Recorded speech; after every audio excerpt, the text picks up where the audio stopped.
les chrétiens n'ont plus eu aucune protection parce qu'aujourd'hui, bien qu'étant en majorité chiite, surtout c'est un pouvoir chiite aujourd'hui parce qu'il y a 60% de chiites en Irak que les Américains ont remis au pouvoir au détriment des sunnites. Bien qu'étant chiites, ce sont des chiites très islamistes et le Coran et la charia est redevenu depuis 2003 la source de la Constitution. Donc quand la charia devient la source de la loi, c'est jamais bon pour les chrétiens puisque dans la charia, et là, c'est pas du tout c'est même pas un jugement de valeur, c'est un fait. Dans la charia, le chrétien est légalement considéré comme inférieur. Et le juif aussi. Le païen, lui, n'est même pas reconnu. C'est pour ça que les yézidis que le pape va rencontrer ont été génocide.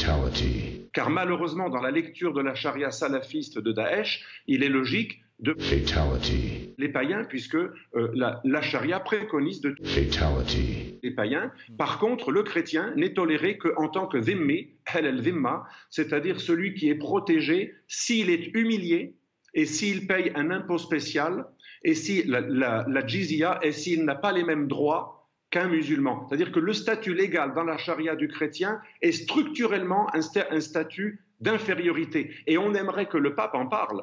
Il serait bon que le pape ose dire que ce serait bien qu'un jour, dans les pays musulmans, on remette à jour la charia et que l'on supprime les dispositions qui, je le répète, ce n'est pas les djihadistes, c'est l'islam officiel, rend le chrétien inférieur aux musulmans.